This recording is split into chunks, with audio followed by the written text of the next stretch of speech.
Welcome back to A Clock in the Journal, where we uncover the mysteries behind timeless tales. Today, we journey into The Yellow Face by Sir Arthur Conan Doyle, a story that challenges prejudice, reveals hidden truths, and celebrates compassion. Get ready to lose yourself in the chilling suspense and surprising warmth of this Sherlock Holmes classic. Let's turn the clock and start the story. In publishing these short sketches, based upon the numerous cases in which my companion's singular gifts have made us the listeners to, and eventually the actors in, some strange drama, it is only natural that I should dwell rather upon his successes than upon his failures, and this not so much for the sake of his reputation, for indeed it was when he was at his wits' end that his energy and his versatility were most admirable, but because where he failed, it happened too often that no one else succeeded, and that the tale was left forever without a conclusion. Now and again, however, it chanced that even when he erred, the truth was still discovered. I have noted of some half-dozen cases of the kind, of which the affair of the second stain and that which I am now about to recount are the two which present the strongest features of interest. Sherlock Holmes was a man who seldom took exercise for exercise's sake. Few men were capable of greater muscular effort, and he was undoubtedly one of the finest boxers of his weight that I have ever seen. But he looked upon aimless bodily exertion as a waste of energy, and he seldom bestirred himself, save when there was some professional object to be served. Then he was absolutely untiring and indefatigable.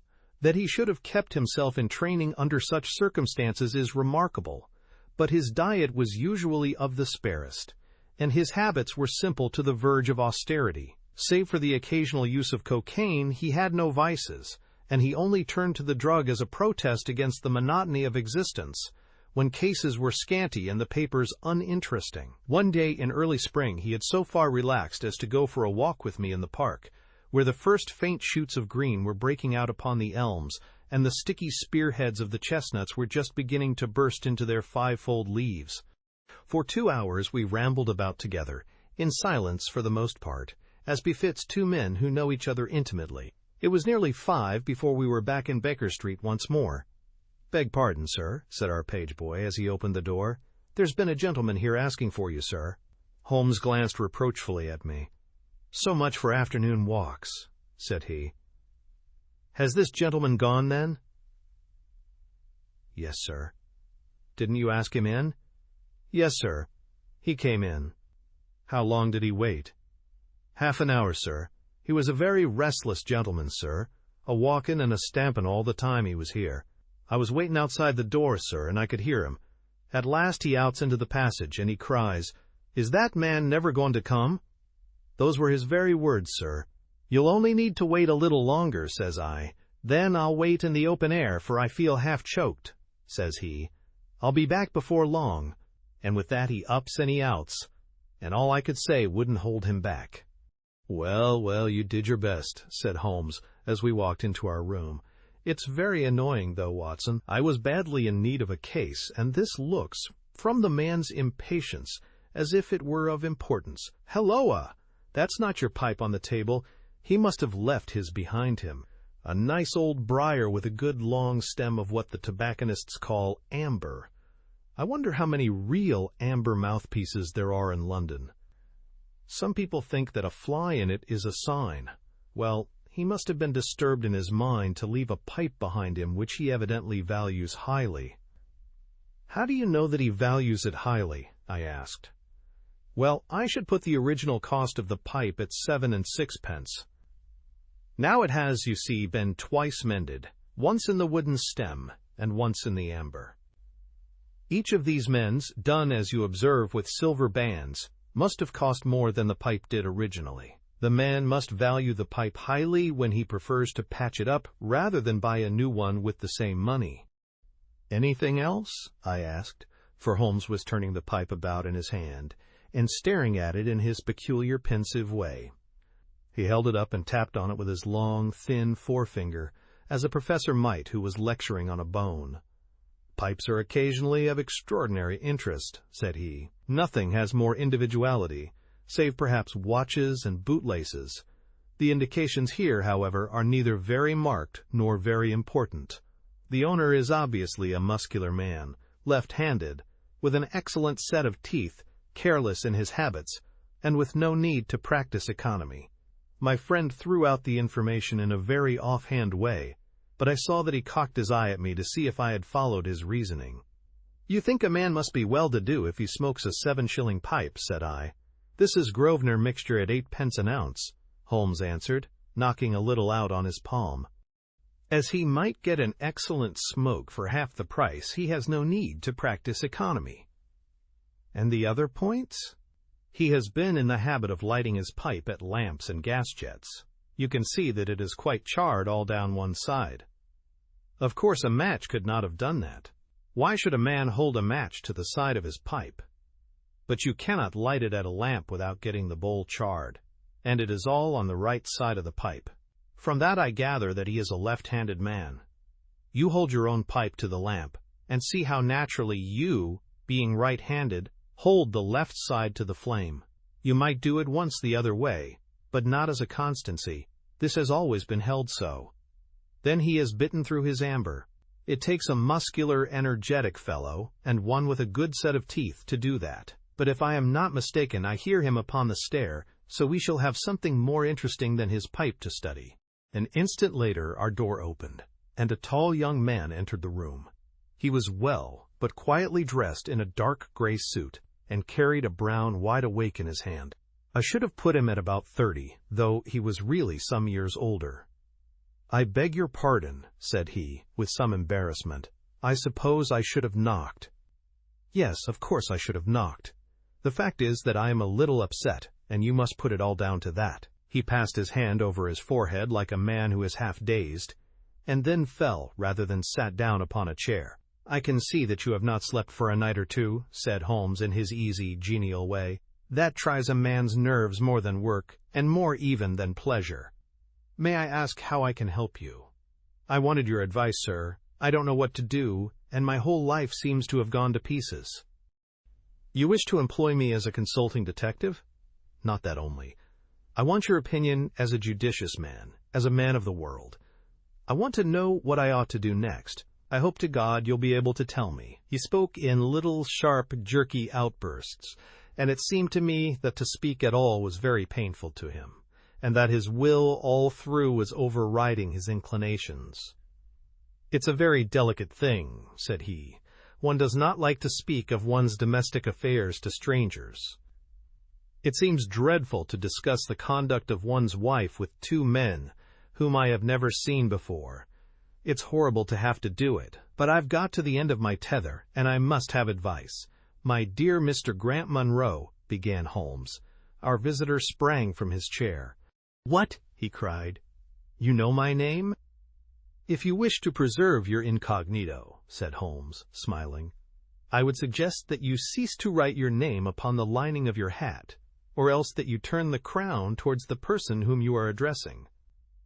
I was about to say that my friend and I have listened to a good many strange secrets in this room, and that we have had the good fortune to bring peace to many troubled souls. I trust that we may do as much for you. Might I beg you, as time may prove to be of importance, to furnish me with the facts of your case without further delay?" Our visitor again passed his hand over his forehead, as if he found it bitterly hard.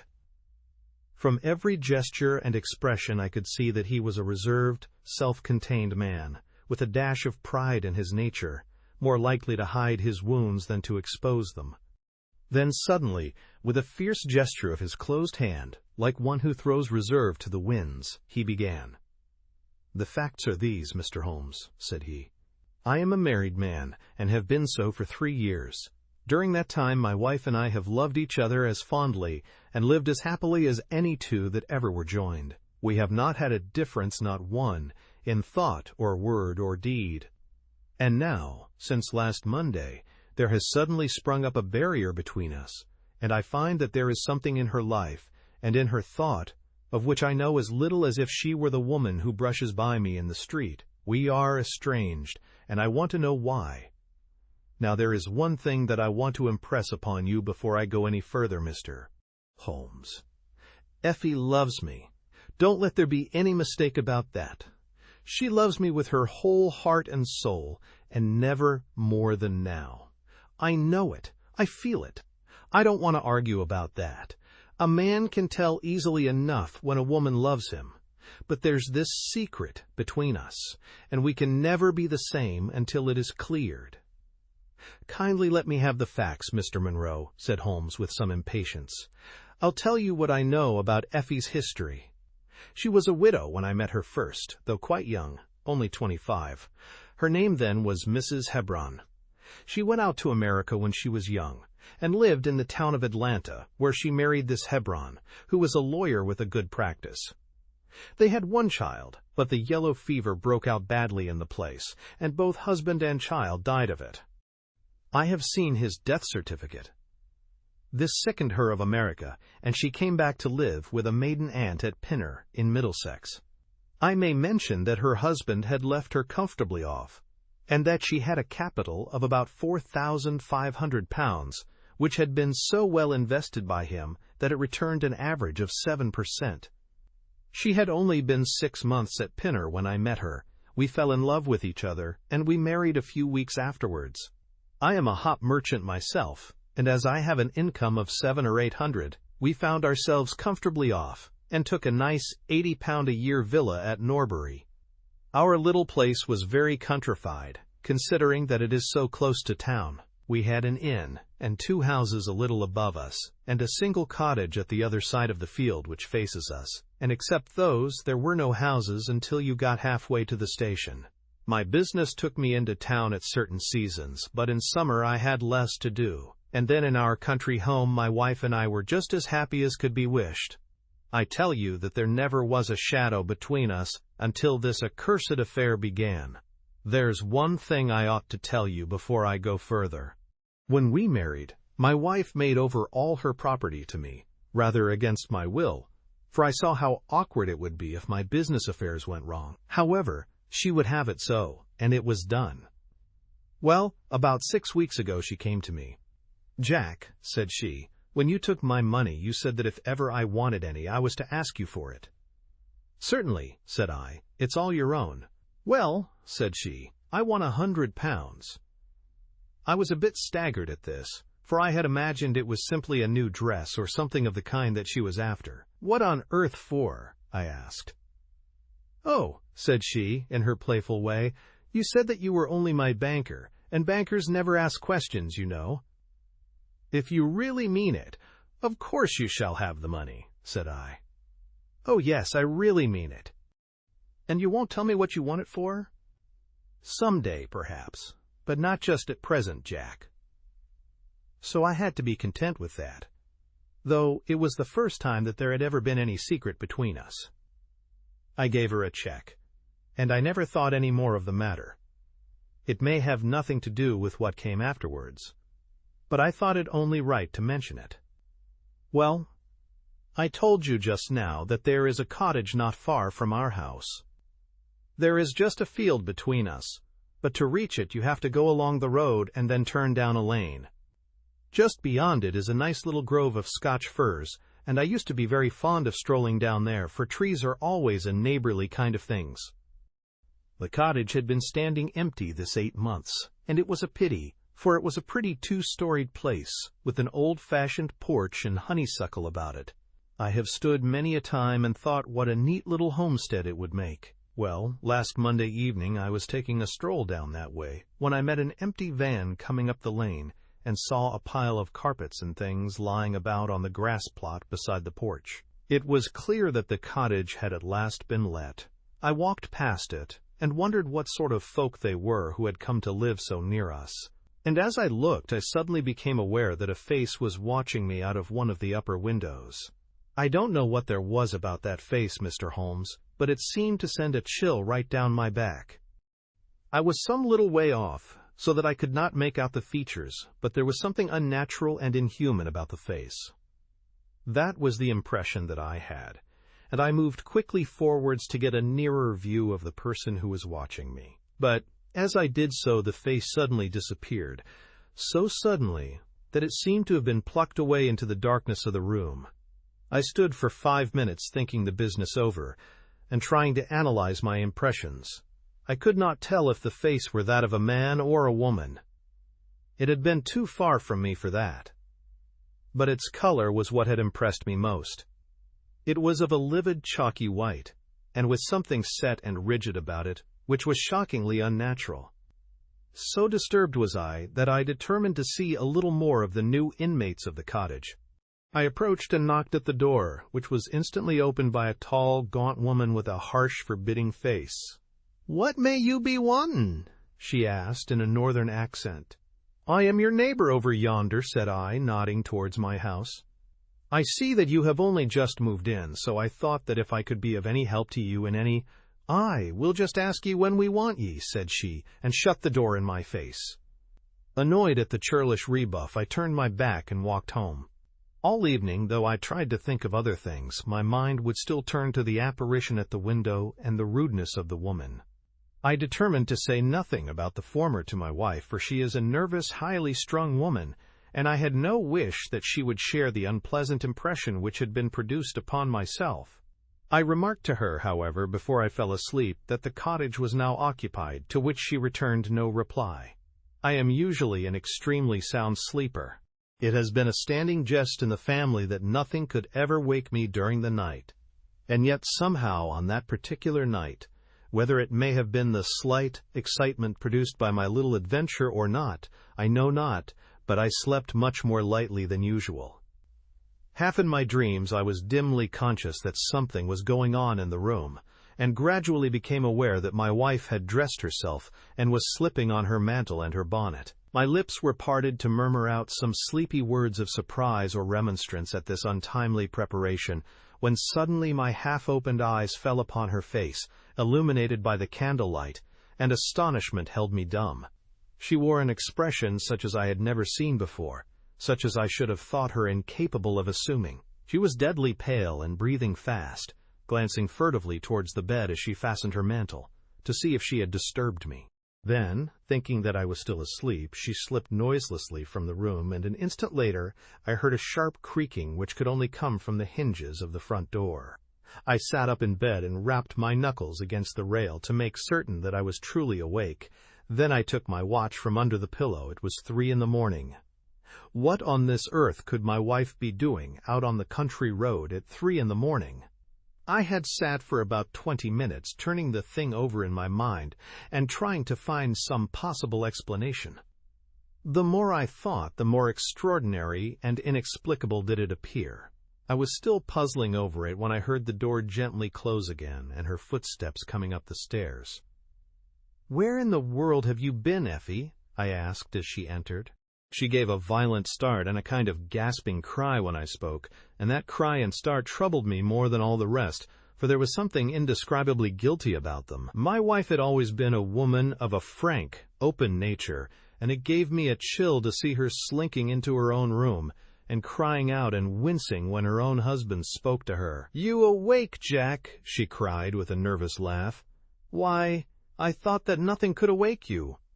"Where have you been?" I asked more sternly.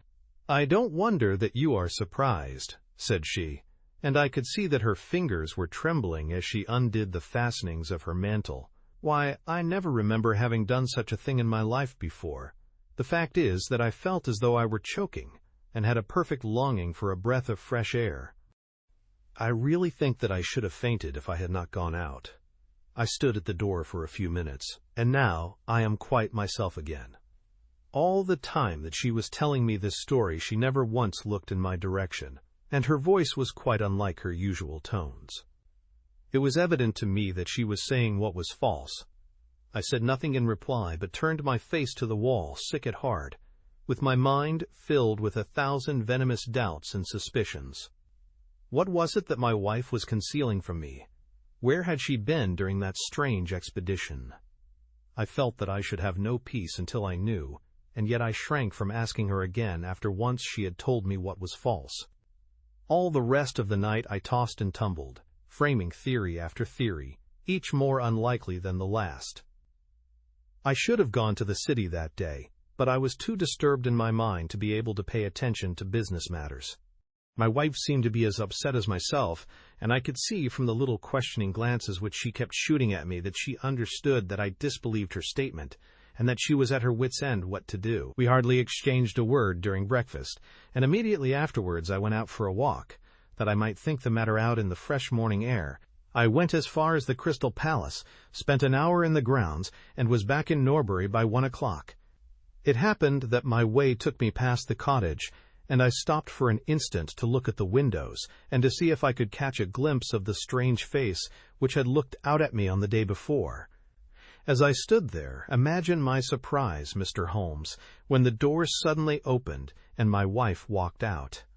I was struck dumb with astonishment at the sight of her, but my emotions were nothing to those which showed themselves upon her face when our eyes met. She seemed for an instant to wish to shrink back inside the house again, and then, seeing how useless all concealment must be, she came forward, with a very white face and frightened eyes which belied the smile upon her lips. "Ah, Jack," she said, "I have just been in to see if I can be of any assistance to our new neighbors. Why do you look at me like that, Jack? You are not angry with me?" "So," said I, "this is where you went during the night."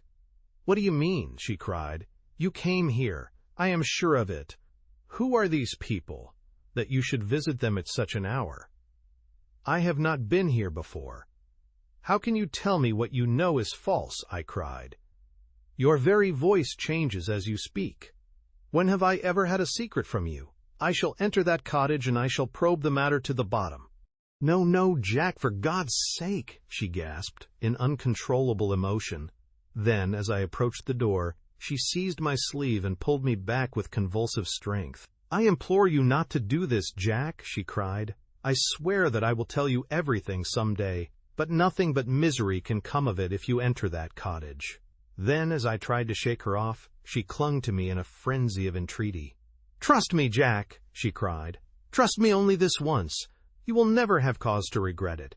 You know that I would not have a secret from you, if it were not for your own sake. Our whole lives are at stake in this.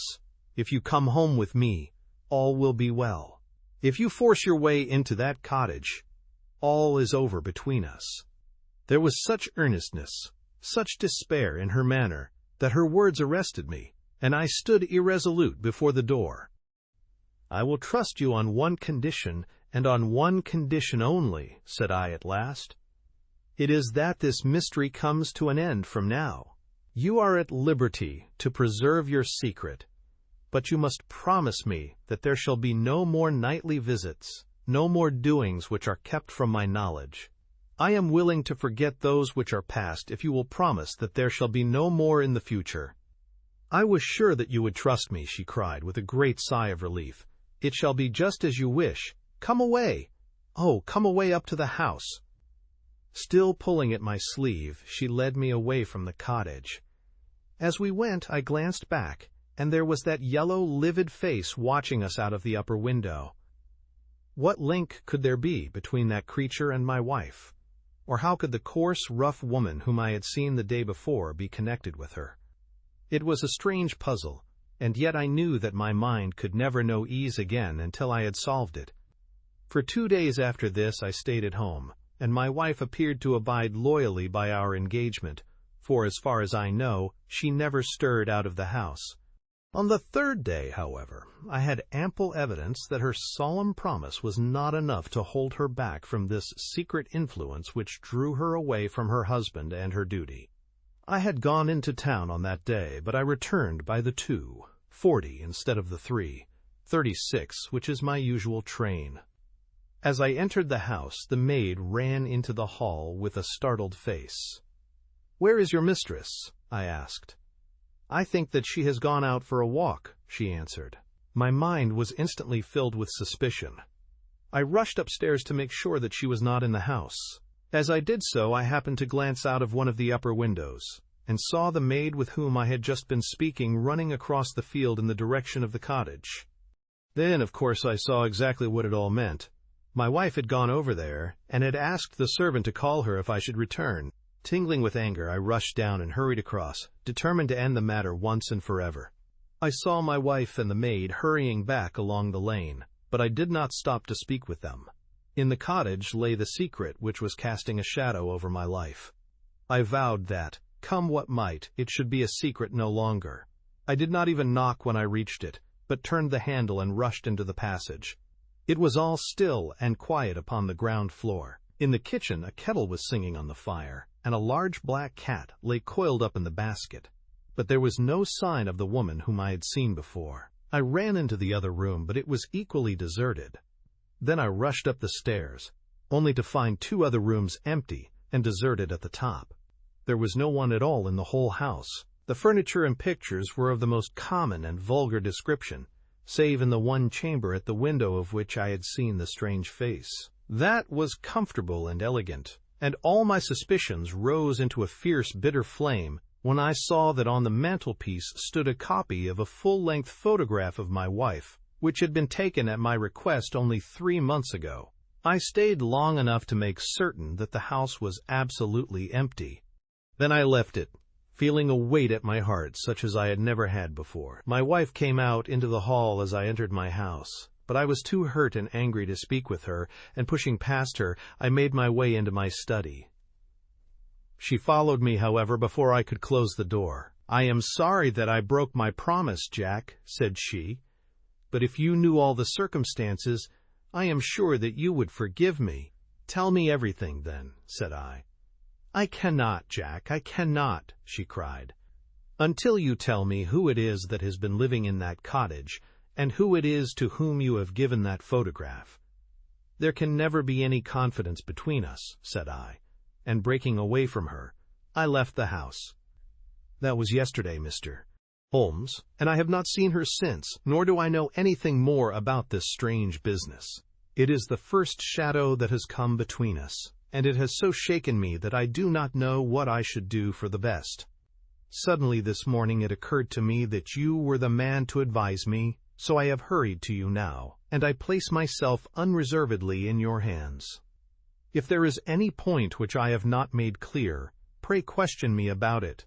But, above all, tell me quickly what I am to do, for this misery is more than I can bear." Holmes and I had listened with the utmost interest to this extraordinary statement, which had been delivered in the jerky, broken fashion of a man who is under the influence of extreme emotions. My companion sat silent for some time, with his chin upon his hand, lost in thought. "Tell me," said he at last, "could you swear that this was a man's face which you saw at the window?" "Each time that I saw it I was some distance away from it, so that it is impossible for me to say." "You appear, however, to have been disagreeably impressed by it. It seemed to be of an unnatural color, and to have a strange rigidity about the features. When I approached, it vanished with a jerk." "How long is it since your wife asked you for £100? "Nearly 2 months. Have you ever seen a photograph of her first husband?" "No. There was a great fire at Atlanta very shortly after his death, and all her papers were destroyed." "And yet she had a certificate of death. You say that you saw it." "Yes. She got a duplicate after the fire." "Did you ever meet anyone who knew her in America?" "No." "Did she ever talk of revisiting the place?" "No." "Or get letters from it?" "No." "Thank you. I should like to think over the matter a little now. If the cottage is now permanently deserted, we may have some difficulty. If, on the other hand, as I fancy is more likely, the inmates were warned of your coming, and left before you entered yesterday, then they may be back now, and we should clear it all up easily. Let me advise you, then, to return to Norbury, and to examine the windows of the cottage again. If you have reason to believe that it is inhabited, do not force your way in, but send a wire to my friend and me. We shall be with you within an hour of receiving it, and we shall then very soon get to the bottom of the business. And if it is still empty, in that case I shall come out tomorrow and talk it over with you. Goodbye, and above all, do not fret until you know that you really have a cause for it." "I'm afraid that this is a bad business, Watson," said my companion, as he returned after accompanying Mr. Grant Munro to the door. "What do you make of it?" "It had an ugly sound," I answered. "Yes." "There's blackmail in it." or I am much mistaken. And who is the blackmailer? Well, it must be the creature who lives in the only comfortable room in the place, and has her photograph above his fireplace. Upon my word, Watson, there is something very attractive about that livid face at the window, and I would not have missed the case for worlds. You have a theory? Yes, a provisional one, but I shall be surprised if it does not turn out to be correct. This woman's first husband is in that cottage. Why do you think so? How else can we explain her frenzied anxiety that her second one should not enter it? The facts, as I read them, are something like this. This woman was married in America. Her husband developed some hateful qualities, or shall we say that he contracted some loathsome disease and became a leper or an imbecile. She flies from him at last, returns to England, changes her name, and starts her life, as she thinks, afresh.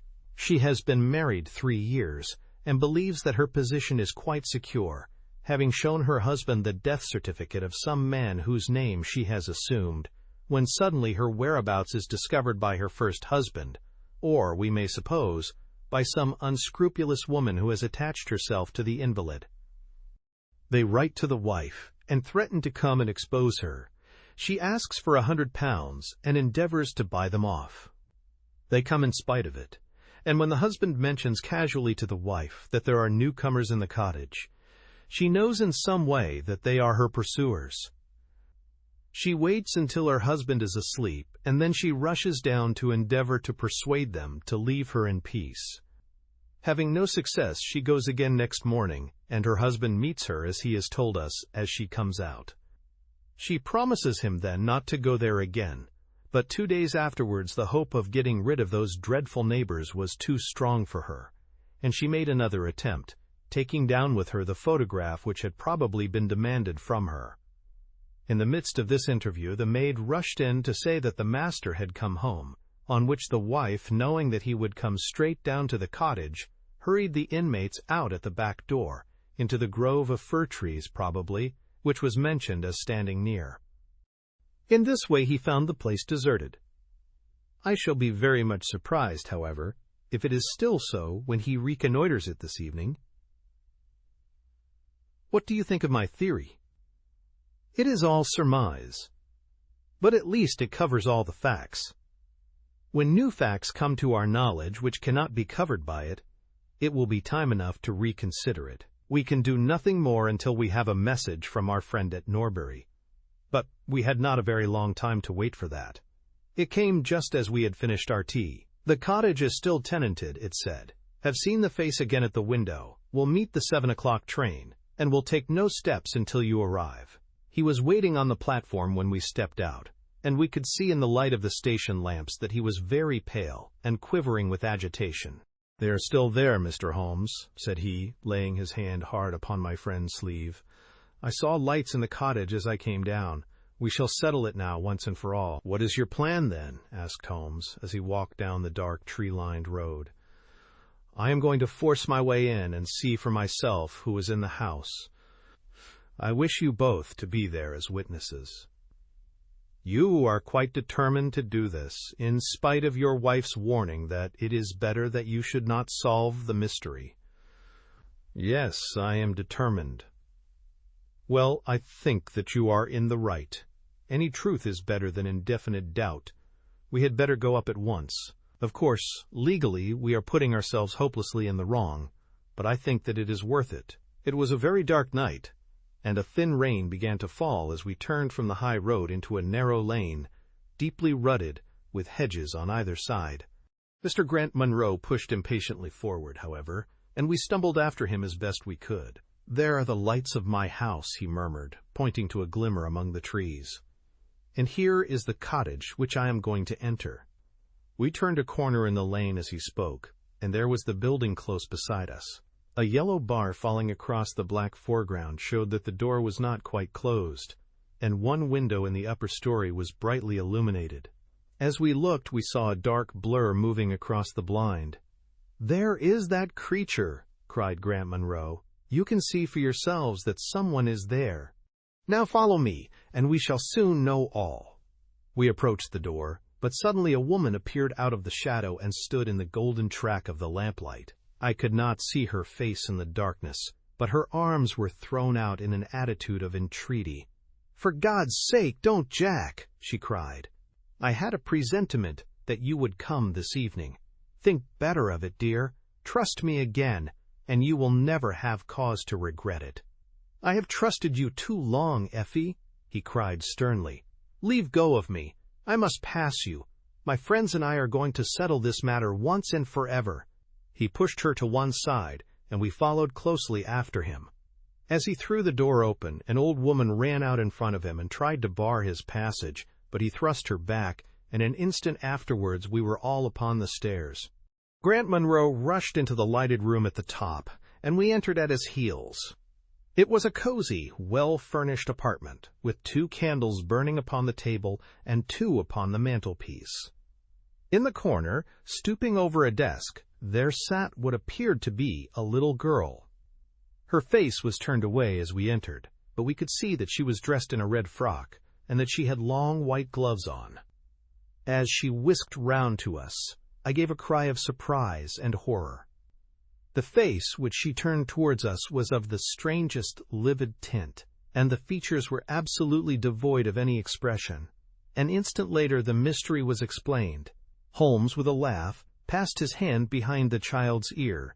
A mask peeled off from her countenance, and there was a little coal-black negress, with all her white teeth flashing in amusement at our amazed faces. I burst out laughing, out of sympathy with her merriment, but Grant Munro stood staring, with his hand clutching his throat. "My God!" he cried. "What can be the meaning of this?" "I will tell you the meaning of it," cried the lady, sweeping into the room with a proud, set face. "You have forced me, against my own judgment, to tell you, and now we must both make the best of it. My husband died at Atlanta. My child survived."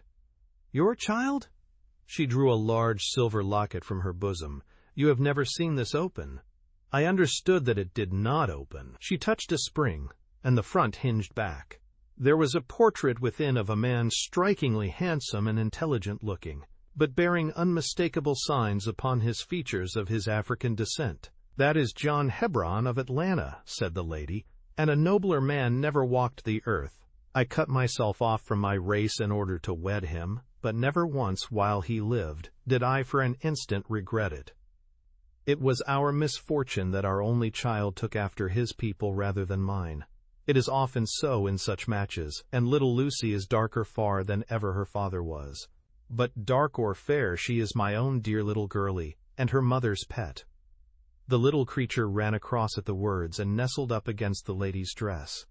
"When I left her in America," she continued, "it was only because her health was weak, and the change might have done her harm. She was given to the care of a faithful Scotch woman who had once been our servant. Never for an instant did I dream of disowning her as my child. But when chance threw you in my way, Jack, and I learned to love you, I feared to tell you about my child. God forgive me, I feared that I should lose you, and I had not the courage to tell you. I had to choose between you, and in my weakness I turned away from my own little girl. For 3 years I have kept her existence a secret from you, but I heard from the nurse, and I knew that all was well with her. At last, however, there came an overwhelming desire to see the child once more. I struggled against it, but in vain. Though I knew the danger, I determined to have the child over, if it were but for a few weeks. I sent £100 to the nurse, and I gave her instructions about this cottage, so that she might come as a neighbor, without my appearing to be in any way connected with her. I pushed my precautions so far as to order her to keep the child in the house during the daytime, and to cover up her little face and hands, so that even those who might see her at the window should not gossip about there being a black child in the neighborhood. If I had been less cautious, I might have been more wise, but I was half crazy with fear that you should learn the truth. It was you who told me first that the cottage was occupied. I should have waited for the morning, but I could not sleep for excitement, and so at last I slipped out, knowing how difficult it is to awake you. But you saw me go, and that was the beginning of my troubles. Next day you had my secret at your mercy, but you nobly refrained from pursuing your advantage. 3 days later, however, the nurse and child only just escaped from the back door as you rushed in at the front one. And now tonight you at last know all. And I ask you, what is to become of us, my child and me?" She clasped her hands and waited for an answer. It was a long 10 minutes before Grant Munro broke the silence, and when his answer came, it was one of which I love to think. He lifted the little child, kissed her, and then, still carrying her, he held his other hand out to his wife and turned towards the door. "We can talk it over more comfortably at home," said he. "I am not a very good man, Effie, but I think that I am a better one than you have given me credit for being." Holmes and I followed them down the lane, and my friend plucked at my sleeve as we came out. "I think," said he, "that we shall be of more use in London than in Norbury." Not another word did he say of the case until late that night, when he was turning away, with his lighted candle, for his bedroom. "Watson," said he, "if it should ever strike you that I am getting a little overconfident in my powers, or giving less pains to a case than it deserves, kindly whisper Norbury in my ear, and I shall be infinitely obliged to you."